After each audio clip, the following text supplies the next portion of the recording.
कृष्ण ने इतना विशाल पर्वत क्यों उठा लिया? इसका रहस्य जानने के लिए देखिए यह कथा। वृंदावन गांव की सुबह बहुत ही प्यारी थी।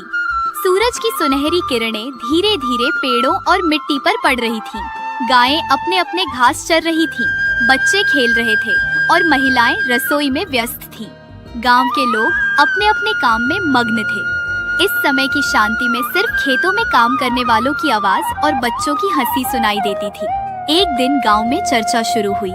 कुछ लोग कहते हैं इस बार हमें इंद्रदेव की पूजा करनी चाहिए, वही बारिश और फसलों के लिए जिम्मेदार है। लोग मंदिर में इंद्रदेव की पूजा करने लगे, लेकिन कृष्ण को यह बात बिल्कुल पसंद नहीं आई। उन्होंने मुस्कुराते हुए कहा, अरे दोस्तों, क्यों हम इंद्रदेव से डर रहे हैं? हमारे पास गोवर्धन पर्वत है। ये हमारे खेत, हमारी गायों की घास और हमारे घर की रक्षा करेगा। क्यों ना हम इसका ही पूजा करें? कुछ लोग हैरान होकर पूछते हैं, क्या कोई पर्वत पूजा का काम कर सकता है? क्या इससे कुछ होगा?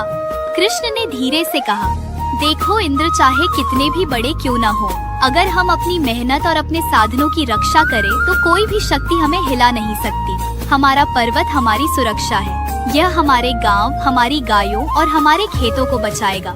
यही हमारी असली ताकत है। गांव के लोग सोचने लगे। कुछ लोग थोड़ा हिचकिचा रहे थे, लेकिन कृष्ण की बातों में सच्चाई और समझदारी थी। धीरे धीरे सबने तय किया कि इस साल वे गोवर्धन पर्वत की पूजा करेंगे और इंद्रदेव से सीधे मदद मांगने की बजाय अपने साधनों और पर्वत पर भरोसा करेंगे। इंद्रदेव को यह बात नागवार गुजरी। वह क्रोधित हो गए और बोले, अरे यह छोटा बालक कौन है जो मेरी पूजा को छोड़ने की बात कर रहा है? मैं इन्हें दिखा दूंगा कि बारिश और तूफान कौन लाता है। मैं यह गांव सबक सिखाऊंगा। इंद्रदेव ने अपनी शक्तियां इकट्ठा की। काले भूरे बादल आकाश में जमा हो गए, बिजली चमकने लगी और गड़गड़ाहट से पूरा वातावरण डरावना लगने लगा। गांव वाले डर गए। महिलाएं अपने बच्चों को पकड़कर घरों में भागी। कई लोग आपस में कह रहे थे, अब क्या करेंगे? यह इंद्रदेव बहुत क्रोधित है, हम कैसे बचेंगे? कृष्ण ने मुस्कुराते हुए सभी को समझाया, डरो मत, सब लोग गोवर्धन पर्वत के नीचे आ जाओ। मैं इसे अपनी हथेली पर पकड़ लूंगा। यहाँ हम सुरक्षित रहेंगे। याद रखो, जब हम अपने धर्म और कर्तव्य में दृढ़ रहते हैं तो कोई भी शक्ति हमें हरा नहीं सकती। और फिर कृष्ण ने अपने छोटे छोटे हाथों से गोवर्धन पर्वत उठा लिया। वह दृश्य अद्भुत था। गांव वाले आश्चर्यचकित थे। एक आदमी चौंक कर कहता है, अरे यह कैसे संभव है? कृष्ण ने तो पर्वत उठा लिया। कृष्ण ने मुस्कुराते हुए कहा, चलो सब लोग अंदर आ जाओ, मैं इस पर्वत को ढाल बनाकर रखूंगा। तुम सब सुरक्षित रहो। जैसे ही कृष्ण ने पर्वत उठाया, इंद्रदेव ने गरजते हुए भारी बारिश शुरू कर दी। बिजली चमक रही थी, हवा तेज चल रही थी और बादल बहुत काले और डरावने लग रहे थे।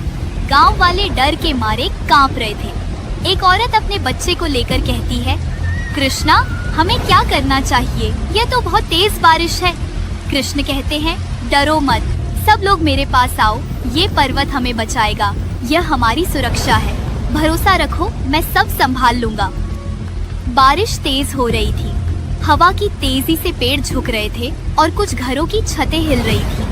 लेकिन कृष्ण ने पर्वत को इतनी मजबूती से अपनी हथेली पर रखा कि गांव वाले उसके नीचे सुरक्षित रह सके। इंद्रदेव ने देखा कि उनके सारे प्रयास व्यर्थ हैं। उन्होंने क्रोध में कहा, अब देखो यह बालक कैसे बचाता है।